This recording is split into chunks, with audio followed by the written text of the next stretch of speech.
जय हिंद फ्रेंड्स। मैं दीपक अवचेतन स्टडी में आप सभी का स्वागत करता हूं। उम्मीद करता हूं कि आप सभी स्वस्थ होंगे, मस्त होंगे और प्रसन्न होंगे और साथ ही साथ जो पढ़ाया जा रहा है उसका रिवीजन भी कर रहे होंगे। और रिवीजन करते रहें दोस्तों, क्योंकि रिवीजन से ही आप क्या है, इतिहास को लंबे समय तक याद रख सकते हो। ये मैं आपको हर क्लास में याद दिलाता रहूंगा।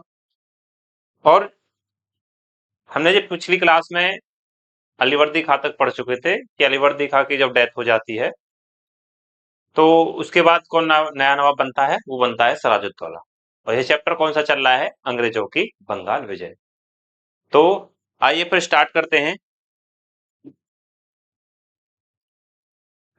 तो क्या होता है 1756 में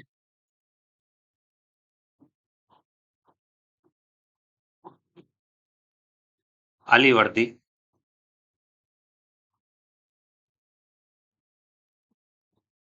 खां की क्या हो जाती है, मृत्यु हो जाती है। तो जो अलीवर्दी खां की मृत्यु हो जाती है तो इसका क्या है, कोई बेटा नहीं है। इसका कोई बेटा नहीं है। इसी कारण क्या करता है अलीवर्दी खां, अपनी अपनी छोटी बेटी के अपनी छोटी बेटी के पुत्र को क्या करता है, नवाब बनाता है। पुत्र को नवाब बनाया। नवाब कौन है,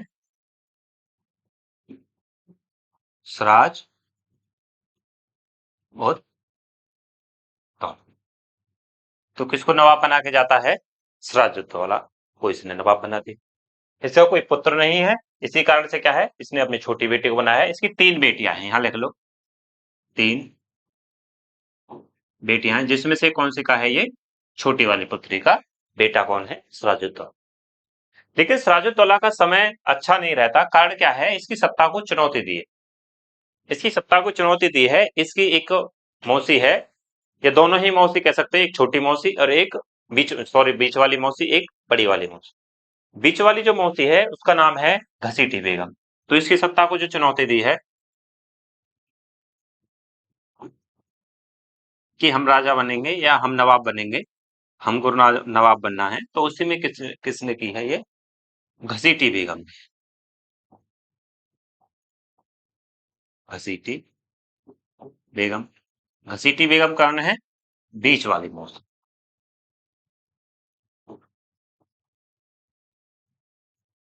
इसी कौन है ये, बीच वाली मौसी। और जो इसकी सहायता जो कर रहा है वो कर रहा है रायपल। इसकी सहायता कौन कर रहा है इसमें, राय बल्लभ। घसीटी बेगम भी की जो सहायता कर रहा है वो है राय बल्लभ की। बेगम आपको तो नवाब बनना चाहिए था, ये सिराजुद्दौला को नवाब बना दिया, आप तो उससे बड़े ओहदे पे आदी हो, तो आपको सबसे पहले गद्दी मिलनी चाहिए थी। उसको क्या कर रहा है ये, भड़काने का काम कर रहा है। साथ ही क्या हो रहा है, इसकी एक बड़ी मौसी भी है। बड़ी मौसी का बेटा है,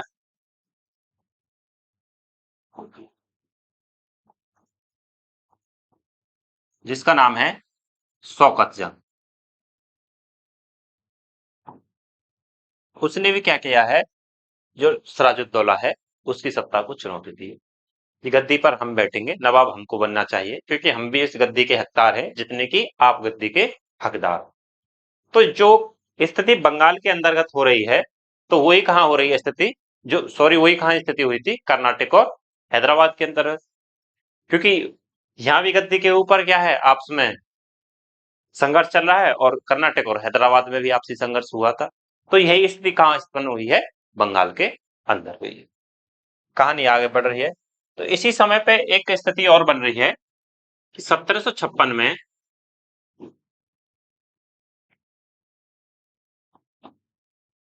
यूरोप में सप्तवर्षीय युद्ध चालू हो जाता है। तो इस युद्ध में क्या है, जो यूरोप के अंदर क्या है, फ्रेंच और ब्रिटिश आपस में लड़ रहे झगड़ रहे हैं। और यही स्थिति कहाँ बनी हुई है, भारत में भी। भारत में भी फ्रेंच व ब्रिटिशर लड़ रहे हैं। और लड़ रहे हैं तो क्या है, इनको आपस में डर है कि कहीं ऐसा ना हो कि ब्रिटिशर हम पे आक्रमण कर दे, फ्रेंच हम पे आक्रमण न कर दे। इसी कारण से ये क्या कर रहे हैं, ये जो अपना क्षेत्र है उसकी किलेबंदी कर रहे हैं। और फ्रेंच कहाँ बैठे हुए हैं, इन्होंने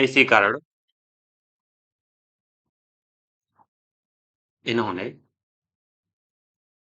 इसी कारण क्या किया है, किलेबंदी करनी शुरू कर दी है।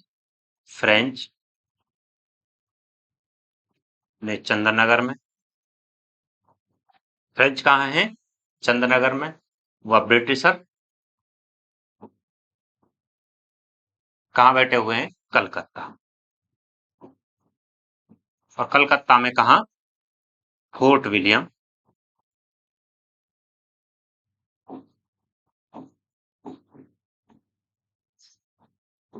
फोर्ट विलियम की चार दीवारी करनी शुरू कर दी।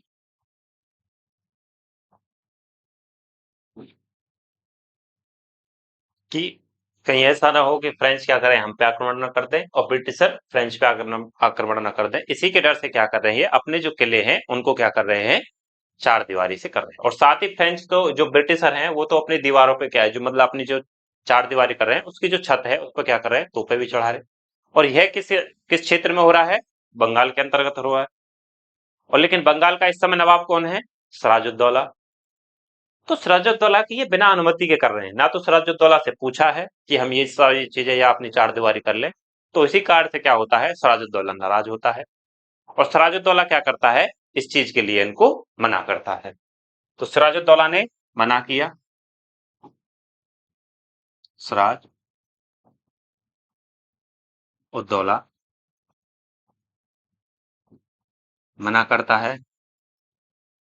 मना करता है तो फ्रेंच क्या है, फ्रेंच तो मान जाते हैं लेकिन ब्रिटिशर नहीं माने। तो फ्रेंच मान गए,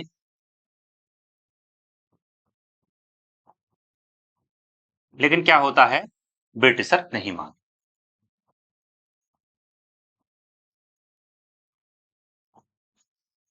जब ब्रिटिशर नहीं मानते हैं, जब इसके आदेश का उल्लंघन करते हैं, तो सिराजुद्दौला क्या करता है, इन पे आक्रमण करेगा। क्योंकि ये इनकी जो नवाब है उसका आदेश का पालन नहीं करे, तो नवाब को गुस्सा आया। तो इसी क्रम में क्या हुआ, उसने क्या किया, इन पे ब्रिटिशरों पे आक्रमण कर दिया। इसी क्रम में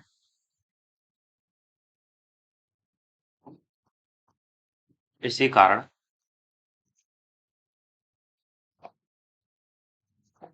इसी कारण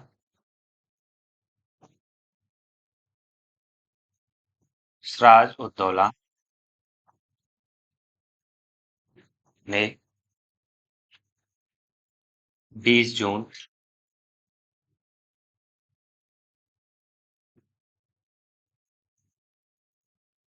1756 को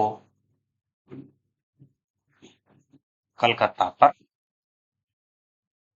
आक्रमण कर दिया। जब कलकत्ता पर आक्रमण हो जाता है तो इसी में क्या होता है, कुछ ब्रिटिशर हैं वहां से उसे छोड़ के अपने किले की जो चार दीवारी पर रहते उसे छोड़ के भाग जाते हैं। जो चार दीवारी छोड़कर उसकी भाग जाते हैं, तो कोलकाता का जो शहर है उसी में एक फोर्ट विलियम जो किला बना रहते उसी के नीचे एक कोठरी होती है। लेकिन कुछ अंग्रेज क्या होते हैं, वहां से भाग जाते हैं। तो लेकिन कुछ अंग्रेज जो हैं वो पकड़े जाते हैं। जिनमें से जो पकड़े जाते हैं वो पकड़े जाते हैं 146 लोग।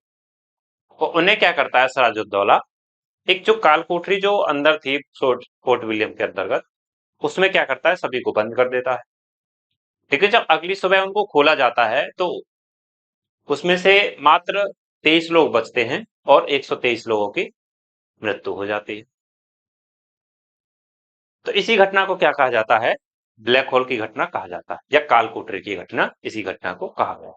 तो क्वेश्चन आता है कि कालकोठरी की घटना कब हुई थी, तो कालकोठरी की घटना 20 जून 1756 को हुई थी। आप इसको याद करते होंगे, लेकिन आपको मैंने एक क्रम के तौर पे पढ़ाया है, तो आपको ये अब लंबे समय तक अब याद रह सकती है, एक कहानी के तौर पे। तो क्या किस कारण से किया है, जब वो सेंट जो बंगाल के नवाब का आदेश का पालन नहीं किया था, इसी कारण क्या क्या किया है, नवाब ने क्या किया, इन पे आक्रमण किया। और आक्रमण करता है तो वहां से कुछ अंग्रेज भाग जाते हैं और कुछ अंग्रेज पकड़े जाते हैं। तो कलकत्ता पे आक्रमण किया। 146 अंग्रेज लोग पकड़े गए।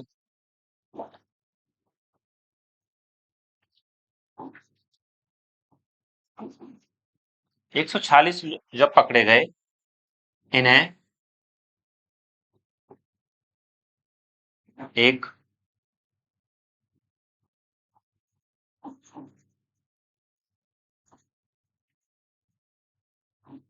कोठरी, इन्हें क्या किया, एक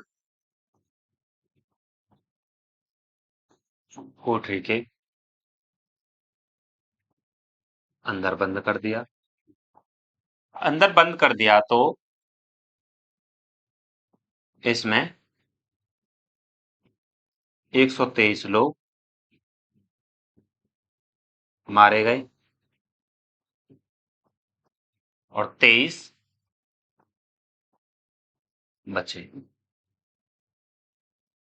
तो 23 लोग क्या हो गए, बच गए। ऐसे लिख लो।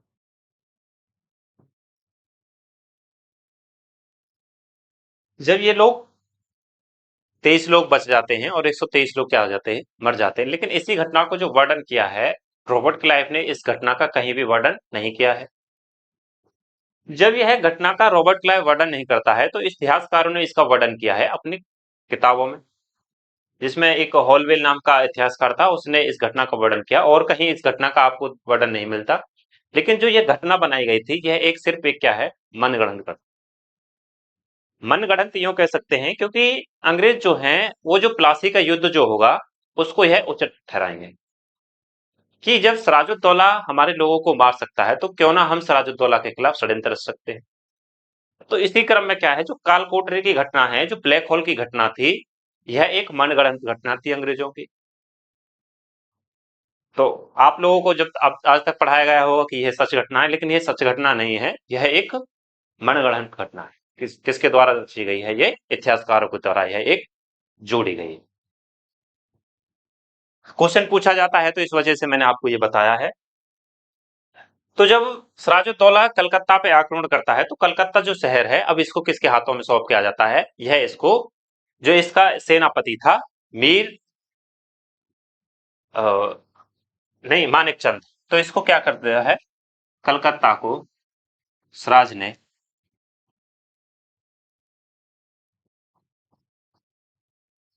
सिराज उद्दौला कलकत्ता शहर को मानिक चंद के हाथों में दिया। मानिक चंद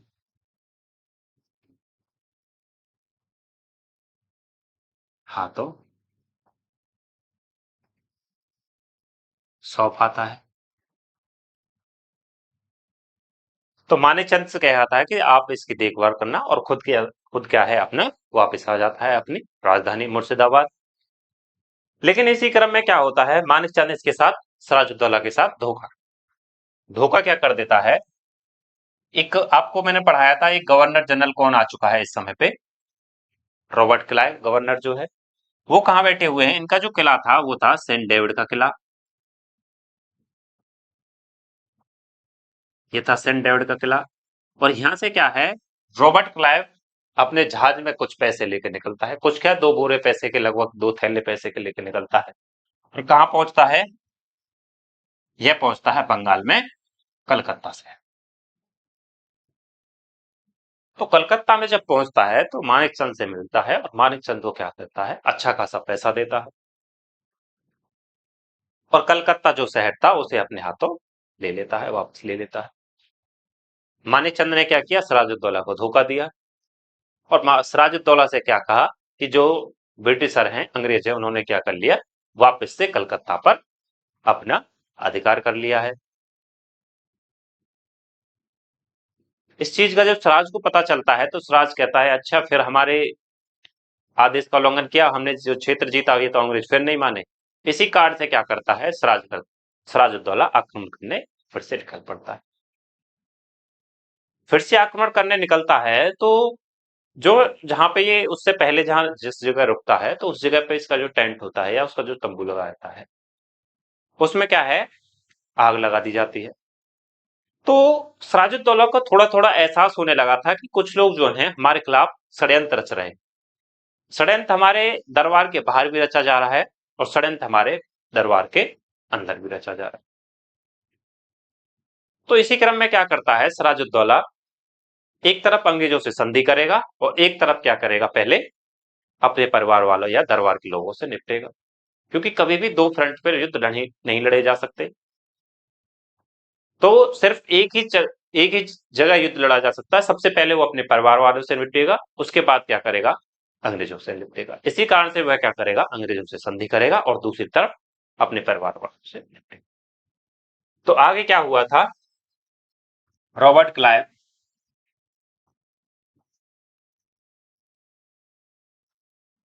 रॉबर्ट क्लाइव ने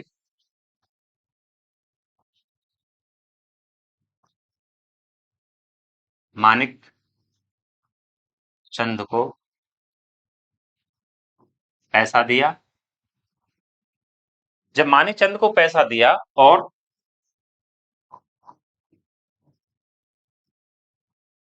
कलकत्ता शहर पर वापस कब्जा कर लिया, वापस कब्जा कर लेता है, तो इस चीज का किसको पता चला, इस चीज को सिराज को पता चला।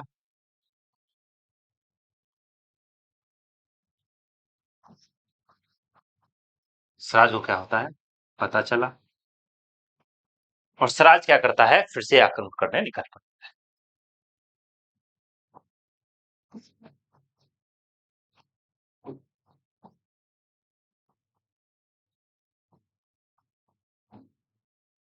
आक्रमण करने निकलता है।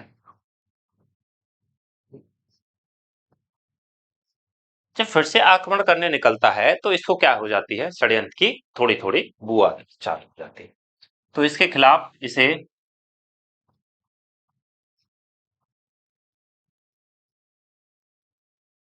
षड्यंत्र की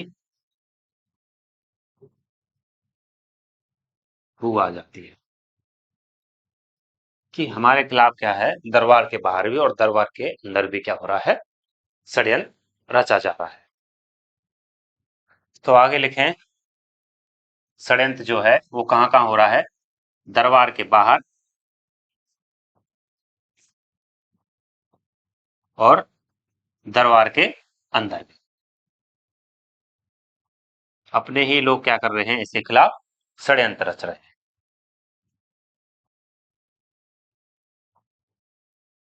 उम्मीद करता हूं कि आपको यहां तक समझ में आया होगा। तो क्या हुआ आगे, इसी कारण क्या किया सिराज ने, अंग्रेजों से अलीनगर की संधि। इसी कारण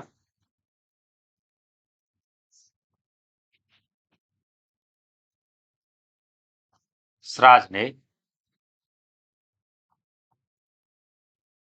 अंग्रेजों से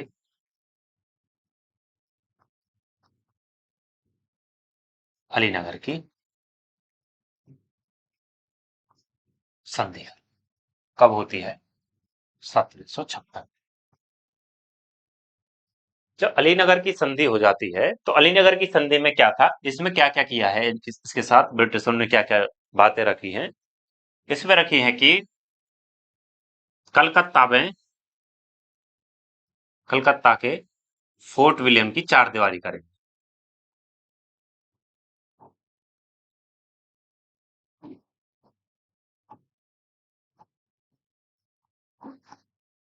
चार दीवारी क्या कर सकते हैं, कर सकते हैं। और साथ ही जो उसका फरमान था, फर्रुख सियर का फरमान,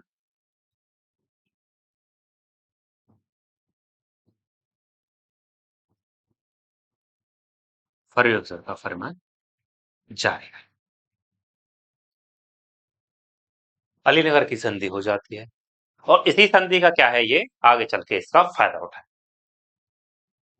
आगे चल के रॉबर्ट क्लाइव कहेगा कि जो सिराजुद्दौला है वो अलीनगर की संधि का उल्लंघन कर रहे हैं और बार बार कभी टैक्स मांगते हैं, कभी कुछ मांगते हैं। कब तक इनको टैक्स देते रहे? जब हमारे पास आदेश है फर्रुख शेयर का, हम 3,000 वार्षिक दे के क्या कर सकते हैं? कर या बिना टैक्स दिए क्या कर सकते हैं? व्यापार कर सकते हैं। तो क्यों बार बार सिराजुद्दौला हमसे टैक्स की मांग करते हैं? तो इसी कारण से क्या कहता है, अलीनगर की संधि का उल्लंघन कर रहे हैं। इसी कारण से रॉबर्ट क्लाइव क्या करता है? युद्ध करता है। और युद्ध कौन सा होता है? प्लासी का युद्ध। और प्लासी के युद्ध में ही ये क्या करता है, जो इसके प्रमुख जो लोग हैं सिराजुद्दौला के, उनको अपने पक्ष में कर लेता है। किसी को पैसा देता है, पैसे का लालच देता है, और किसी को गद्दी का लालच देता है। गद्दी का जो लालच देता है उसे देता है मीर जाफर को, और कुछ लोगों को क्या करता है? पैसे का लालच। और जो मीर जाफर जो होता है वो होता है इसका सेनापति सिराजुद्दौला का। और मीर जाफर की गद्दारी से क्या होता है? सिराजुद्दौला की हत्या कर दी जाती है। किसमें? प्लासी के युद्ध। तो आगे क्या हुआ? फर्रुख शेयर का फरमान जारी रखा। रॉबर्ट क्लाइव ने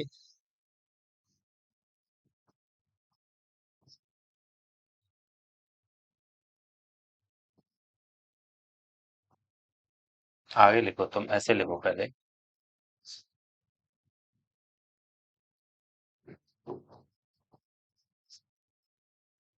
रॉबर्ट क्लाइव ने स्वराज के खिलाफ षड्यंत्र रचा।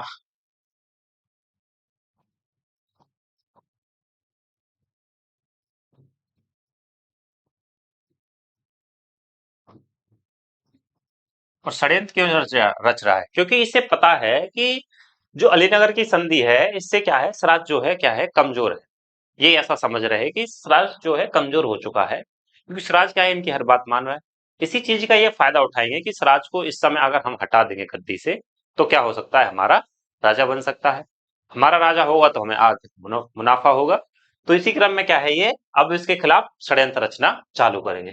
तो रॉबर्ट क्लाइव ने क्या किया है? स्वराज के खिलाफ षड्यंत्र रचा। षड्यंत्र जब षड्यंत्र रचता है तो उसमें इसने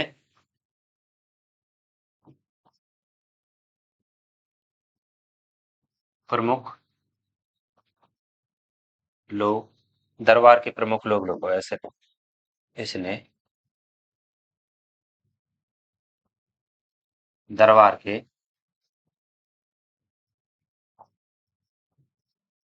दरबार के प्रमुख लोग को लालच के दम पर लालच दिया कि क्या है, तुम अपने सिराजुद्दौला नवाब को मरवा दो, हम तुमको अच्छा खासा पैसा देंगे और गद्दी का भी लालच। तो किस किस को लालच देता है? इसने इसने जगत सेठ जगत सेठ जो बड़े बड़े बैंकर थे, इसी में एक था अमीन चंद, और क्या क्या नाम था? एक राय दुर्लभ, जो क्या कर रहा था? घसीटी बेगम की मदद कर रहा था। राय दुर्लभ हो गया। और कौन है? मानिक चंद। मानिक चंद आप जान सकते हो, जिसने क्या किया था? रॉबर्ट क्लाइव से मिला था और कलकत्ता इसको पैसों के बदले में कलकत्ता रॉबर्ट क्लाइव को दे दिया था, मानिक चंद। और कौन है? सेनापति जो है इसका मीर जाफर। मीर जाफर को क्या करता है? गद्दी का लालच।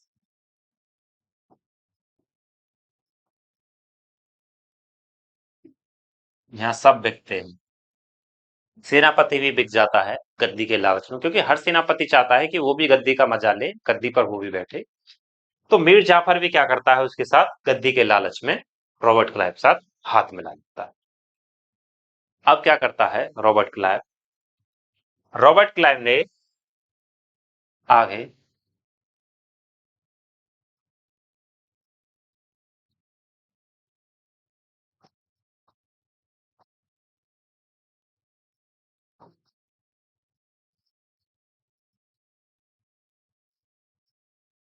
इसे लिख लें, पक्ष में किया।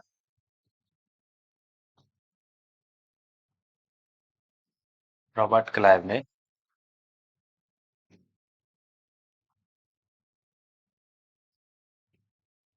पक्ष में तो रॉबर्ट क्लाइव ने सिराज पर क्या करता है, अलीनगर की संधि का आरोप लगाता है।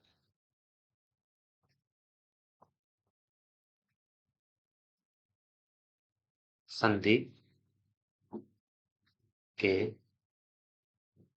उल्लंघन आरोप लगाता है कि सिराज जो है अलीनगर की जो संधि में इन्होंने कहा था उस चीज का ये पालन नहीं कर रहे हैं। इसी कारण से क्या कर रहे हैं, हम सिराज के खिलाफ युद्ध कर रहे हैं। इसी कारण हम युद्ध करेंगे। इसी कारण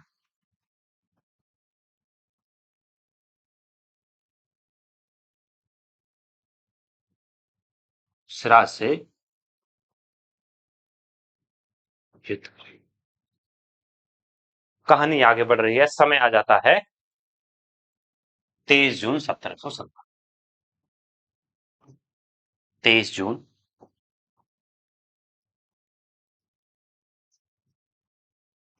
1717 और जगह का नाम होता है प्लासी।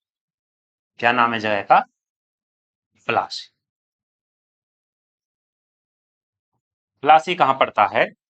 प्लासी पड़ता है जब हमारा जो कलकत्ता, जो बंगाल वाला क्षेत्र है, यहाँ पे कलकत्ता है और ऊपर क्या है, मुर्शिदाबाद। और ये जो है प्लासी दोनों के बीच में पड़ती है, क्योंकि मुर्शिदाबाद से क्या है, जो नवाब है बंगाल का, सिराजुद्दौला निकलता है और नीचे से कलकत्ता से कौन निकलता है, रॉबर्ट क्लाइव। क्योंकि रॉबर्ट क्लाइव कहाँ है इस समय, कलकत्ता में है, अपने जो किला बना रखा है उस पर। और मुर्शिदाबाद क्या है, बंगाल की जो है राजधानी है। और मुर्शिदाबाद से कौन निकलता है, सिराजुद्दौला। तो प्लासी का युद्ध होता है। प्लासी के युद्ध में सिराज कहां से निकला, मुर्शिदाबाद,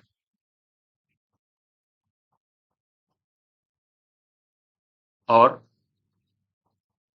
क्लाइव कलकत्ता से निकलता है और प्लासी नामक जगह पर युद्ध होता है। और प्लासी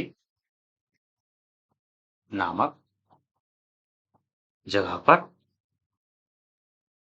युद्ध होता है। इस प्लासी के युद्ध में क्लाइव की तरफ से कौन कौन थे, तो दो पक्ष हो गए। एक हो गया क्लाइव और दूसरा कौन है, आपको मैंने बताया था कौन कौन थे, जगत सेठ और मानिकचंद और राय दुर्लभ और मीर जाफर। ये सभी कौन है, एक तरफ है। और इधर कौन है, सिराजुद्दौला।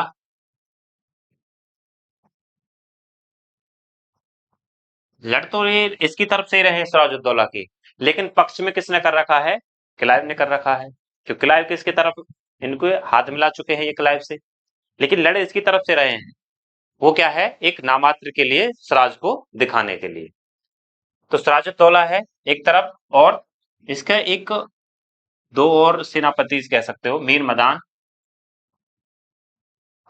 और मोहनलाल। इसके दरबारी थे मोहनलाल, वो क्या है, इसकी तरफ है। जब ये युद्ध चल रहा होता है तो सिराज को क्या करता है, जो मीर जाफर जो इसका सेनापति था, सिराज से कहता है कि सर आप जाएं, हम इनसे निपट लेंगे, आप करें, यहां से वापस चले जाएं, इनको अभी हम हरा के आए। तो सिराज को क्या करता है, मीर जाफर युद्ध से वापस भेज देता है। किस चीज के उसमें, कि सर इनको तो हम देख लेंगे, ये थोड़े से तो अंग्रेज हैं, ये क्या ही लड़ पाएंगे हमसे। तो सिराज क्या करता है, युद्ध से चला जाता है, अपनी राजधानी के लिए निकलता है। लेकिन बाद में कुछ समय बाद जब युद्ध चल रहा होता है तो मीर मदन और मोहनलाल देख रहे होते हैं कि यार जो मीर जाफर है वो क्लाइव से हाथ मिला रहा है। तो मोहनलाल और मीर मदान को पता चलता है कि सिराज के साथ क्या हो गया, धोखा। और धोखा किसने किया है, मीर जाफर सेना। तो इस चीज की खबर का जो पता चलता है वो पता चलता है सिराजुद्दौला को। सिराजुद्दौला को पता चलता है कि मीर जाफर ने गद्दारी कर दी है और क्लाइव के साथ मिल चुका है, तो अब क्या हो सकता है, मारे जा सकते हैं। और हमारे जो मुख्य जो वो थे दरबार में, मीर मदान और मोहनलाल, उन दोनों को मार दिया। तो सिराज क्या करता है, सिराज भी अपनी जान बचाने के लिए मुर्शिदाबाद से अपने परिवार के साथ निकल जाता है। तो क्या होता है, मीर जाफर अपने बेटे बीरन से कह के सिराजुद्दौला की रास्ते में ही हत्या करवा देता। तो सिराजुद्दौला की क्या हो जाती है, मृत्यु हो जाती है, उसी को पूरे परिवार के साथ मार दिया जाता है। और जो मीर जाफर का गद्दी का जो सपना था वो पूरा होता है, और अगला नवाब किसको बना दिया जाता है, वो बना दिया जाता है मीर जाफर। और किसकी सहायता से बनता है, रॉबर्ट क्लाइव। और रॉबर्ट क्लाइव को नमन करता है कि सर आप बहुत, या कह सकते हो बहुत शक्तिशाली हो कि आपने हमें गद्दी दिलाती। और गद्दी के ही उसमें क्या करता है, गद्दी के उसमें क्लाइव को बहुत सारे क्षेत्र उसको दे देता है और करमुक्त व्यापार दे देता है। तो क्या होता है आगे, एक तरफ कौन है, क्लाइव के साथ में ये मिले हुए हैं, और दूसरी तरफ कौन है, सिराजुद्दौला। तो क्या हुआ, मीर जाफर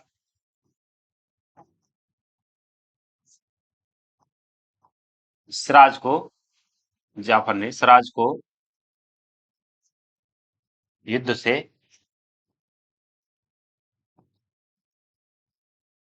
वापस भेज दिया कि सर आप जाओ, इनसे तो हम निपट लेंगे। तो युद्ध से वापस भेज दिया, और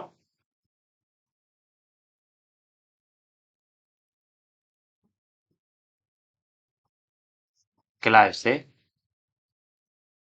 हाथ मिला।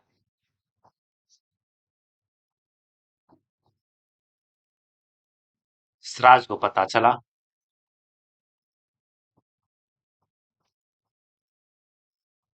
इसी समय इसी कारण सिराज अपने परिवार के साथ मुर्शिदाबाद छोड़ के भाग गए। बात छोड़कर भागने लगा। लेकिन मीर जाफर के बेटे पुत्र ने, मीर जाफर के पुत्र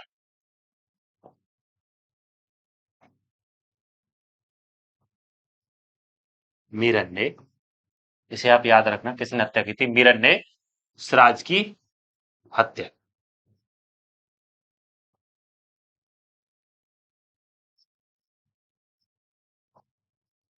और सिराजुद्दौला को मौत के घाट होता। ये गद्दार लोग,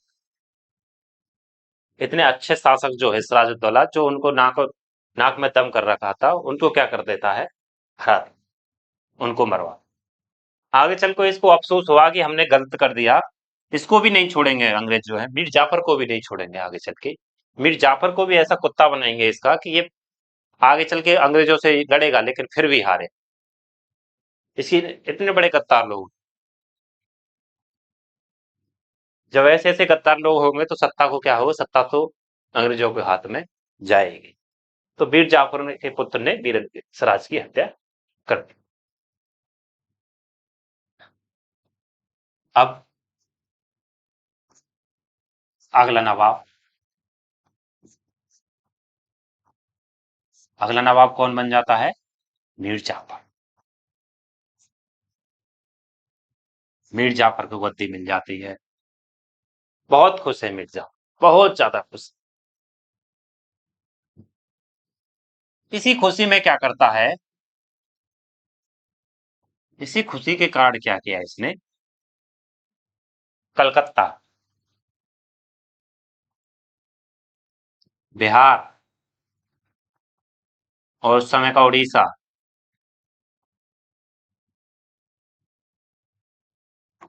कलकत्ता नहीं, बिहार, यहाँ बंगाल लिखो आप, बंगाल में करेंगे। बंगाल, बिहार, उड़ीसा में करमुक्त व्यापार।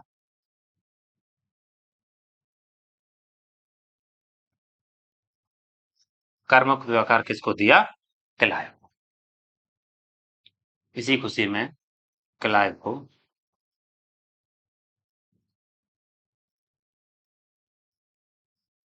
और क्या दिया है? युद्ध क्षतिपूर्ति जो हुई है, युद्ध में जितना भी खर्चा हुआ है उसको भी मीर जाफर ने दिया, लगभग 2.32 लाख रुपए। देख रहे हो, अंग्रेजों का पैसा खर्च हुआ है जो युद्ध में, वो भी मीर जाफर दे रहा है। और कितने रुपए दिए हैं? 2.32 लाख रुपए। महाराज खुद ही चले जाते हैं इनके साथ। ऐसी ऐसी स्थिति है देख। युद्ध क्षतिपूर्ति में दो दो दो लाख, ढाई ढाई लाख रुपए दिए, लाख रुपए दिए।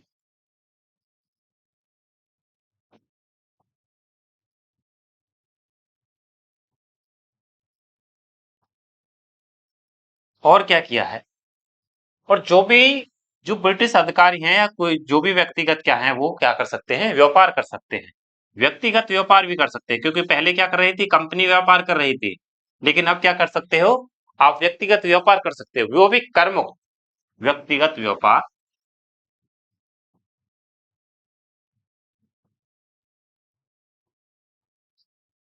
इससे क्या होंगे? आपको देख सकते हो, ब्रिटिश मजबूत होंगे नहीं होंगे? आपको क्या है? टैक्स देना नहीं पड़ रहा, और साथ ही आपको पैसा भी मिल गया, आपको जो युद्ध में किया लगा है। और साथ ही व्यक्तिगत व्यापार भी करेंगे, तो जाहिर सी बात है क्या होगा? ब्रिटिश कंपनी मजबूत। इसी से इसी कारण ब्रिटिश कंपनी क्या होगी? आर्थिक मजबूत। जब ब्रिटिश कंपनी आर्थिक मजबूत हो जाएगी, अब क्या है? इनका अपना दबदबा हो गया, अपना राजा बना दिया है, अपना नवाब बन गया है। अब चल किसकी रही है? अंग्रेज। बहुत ज्यादा इस समय शक्तिशाली स्थिति में ये हो चुके हैं, अपना नवाब बना रहे हैं, मतलब राजनीति में खुल के हस्तक्षेप कर रहे हैं। लेकिन समय गुजरता गया, समय गुजरता है, मीर जाफर जो था, इनसे परेशान हो गए। मीर जाफर परेशान इस वजह से हो रहा है, अंग्रेज जब भी कोई काम करना होता है मीर जाफर के पास पहुंच जाते हैं कि सर 1 लाख रुपए दे दो। हर 2 महीने गुजरे, हर महीना गुजरा, हर 10 दिन गुजरे, उसके हर समय बाद इससे पैसा लेते ही रहे। जो भी काम करना है मीर जाफर के पास। मीर जाफर का क्या हो जाता है? पूरा साम्राज्य जो होता है इसका प्रशासन में से सारा पैसा खाली होने लगता है। मीर जाफर सोचने लगता है, यार हर 10 दिन बाद तुम पैसा मांगने आ जाते हो। अंग्रेजी से धमका देते, क्यों नहीं पैसा दोगे? तुम्हें राजा नहीं बनाए थे? अब मीर जाफर इनसे परेशान हो चुका कि यार क्या करें, गलत कर दिया, पदमुख के छत्ते में हाथ।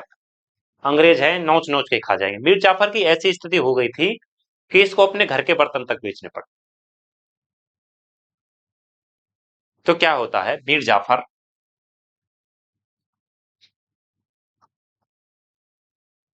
परेशान। मीर जाफर से ब्रिटिशों ने अच्छा पैसा ले, ऐसे लिखो, मीर जाफर से अंग्रेज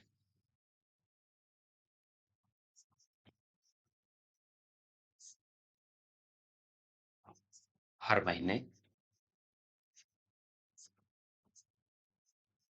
पैसा ले। मीर जाफर क्या हुआ? परेशान। परेशान हो जाता है तो ये सोचता है कैसे इन ब्रिटिशरों से उलझा जाए, क्या किया जाए, इन अंग्रेजों को कैसे बाहर निकाला जाए, इनसे कैसे पीछा छुड़ाया जाए। इसकी नजर पड़ती है फ्रेंच से। फ्रेंच कहाँ बैठे हुए हैं? चंदनगर में। तो ये क्या करता है? फ्रेंच भी क्या है, इस ब्रिटिशरों से परेशान है, क्योंकि फ्रेंच भी चाह रहे हैं कि बंगाल से इनको बाहर निकाला जाए। तो मीर जाफर क्या करेगा? फ्रेंच से हाथ,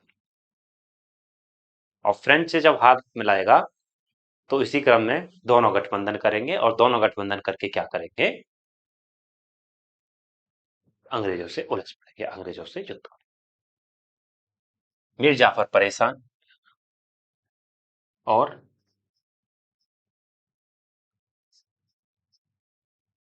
फ्रेंच के साथ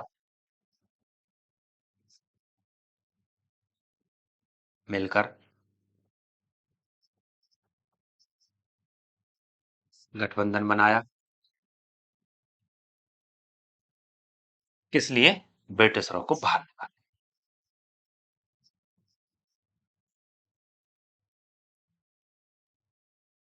बंगाल से बाहर करने के लिए।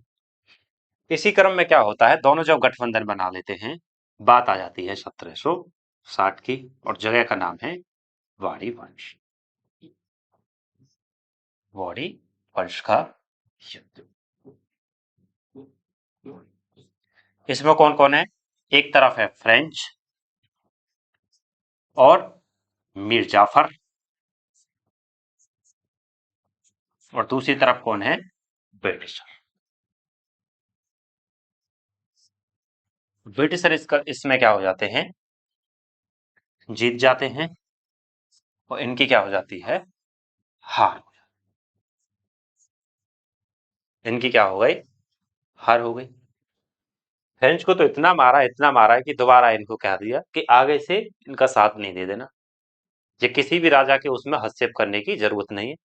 फ्रेंच अपने आराम से चुप हो गए, और मीर जाफर को भी इतना मारा कि इसने हाथ जोड़ लिया कि सर गलती हो गई, माफ कर दो, आगे से नहीं होगा, और इसको राजा को या नवाब के पद से हटा दिया जाता है, और नवाब जो बना दिया जाता है वो बना दिया जाता है मीर कासिम को। तो उम्मीद करता हूं कि आपको यहाँ तक समझ में आया होगा, और जो भी क्वेश्चन बनेंगे आपके यहीं से बनेंगे, मैंने आपको एक गहराई में पढ़ाया है, ज्यादा भी इतना डीप नहीं है। हाँ, लेकिन आपको ये है कि आपके जो सवाल हैं वो क्वेश्चन है इससे छूटेंगे बिल्कुल नहीं, क्योंकि जो पूछे जाएंगे यहीं से पूछे जाएंगे, इससे बाहर कुछ नहीं आएगा। तो उम्मीद करता हूं कि आपको ये सब समझ में आया होगा। तब तक के लिए अपना ख्याल रखना, और अगर किसी को कुछ पूछना हो तो कमेंट सेक्शन में जाके पूछ सकते हो। तो मिलते हैं नेक्स्ट क्लास के साथ, तब तक के लिए जय हिंद, जय भारत।